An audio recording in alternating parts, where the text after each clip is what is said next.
বন্ধুরা, তোমরা কি জানো অ্যানিমে কেন দেখা উচিত? এটি একটি নেশার মতো। একবার শুরু করলে আর বের হওয়া যায় না। বাট ওয়েট, যদি তুমি এখনো অ্যানিমে না দেখে থাকো, তাহলে তুমি একটা আলাদা জগৎ থেকে বঞ্চিত। আজ আমি বলবো এমন 8টি কারণ যা শুনলে তুমিও বলবে, বস, অ্যানিমে শুরু করতেই হবে। Number 1, epic story line.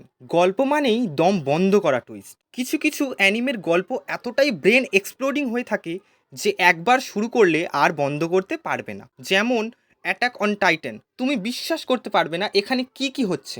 যেমন ডেথ নোট, এটা দেখে তুমি ডিটেকটিভ হয়ে যাবে। একটা গল্প এতটাই এপিক মনে হবে, ভাই এ তো গেম চেঞ্জার। নাম্বার 2, কখনো হার না মানার জেদ। হেরে গেলে কি সব শেষ? একদম না। আমাদের জীবনে হাজারটা বাধা, হাজারটা সমস্যা আছে, কিন্তু অ্যানিমে ক্যারেক্টারদের জীবনেও তো একই সমস্যা আছে, কিন্তু তারা কি হাল ছাড়ে? না। নারুটো, আমি প্রমাণ করব যে আমি কখনো হেরে যাব না। ডেকু, আমি হব সেরা হিরো। তুমি যদি কখনো আমার দ্বারা কিছু হবে না ভাবো, একটা অ্যানিমে দেখো, মনে হবে কিছুই অসম্ভব না। নাম্বার 3, জাপানি কালচার। এক ঢিলে দুই পাখি। অ্যানিমে শুধু গল্প না, জাপানের একটা উইন্ডো। যেমন খাবার দেখলে মুখে জল চলে আসবে, ঐতিহ্য, সংস্কৃতি ও সুন্দর পরিবেশ দেখলে একবার জাপান যেতে মন চাইবে। এছাড়াও আছে রোবোটিক্স, ভেন্ডিং মেশিন, যা খুবই অ্যাট্রাকটিভ, আমাদের মনকে করে। তাই অ্যানিমে দেখলে শুধু মজা না, নতুন কিছু শিখতেও পারবে। নাম্বার 4, লক্ষ্য ঠিক রাখার অনুপ্রেরণা। গোল সেট করো বস। জীবনে সফল হতে চাও? তাহলে একবার ব্লু লক বা ওয়ান পিস দেখো। ইসাগি, আমি হব সেরা প্লেয়ার। লাফি, আমি হব পাইরেট কিং। এই ক্যারেক্টারগুলো তোমাকে শিখিয়ে দেবে যে পরিশ্রম করলে সব কিছুই সম্ভব। নাম্বার 5, বাস্তব জীবনের সাথে কানেকশন। অ্যানিমে শুধু ফ্যান্টাসি না।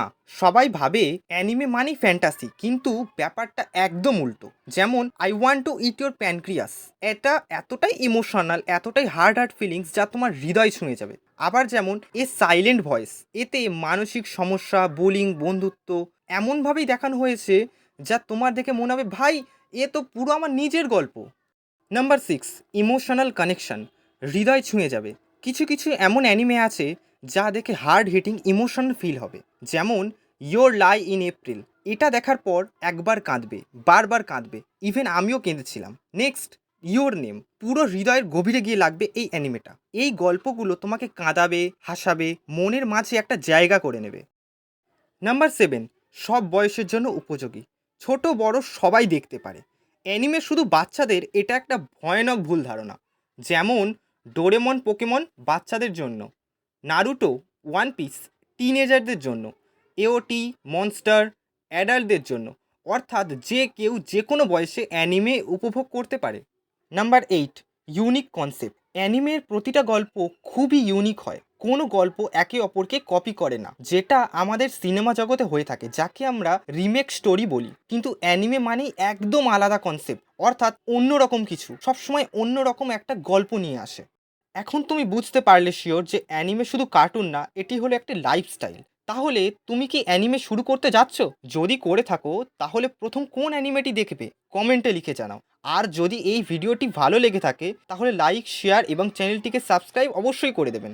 By the way, thanks for watching this video.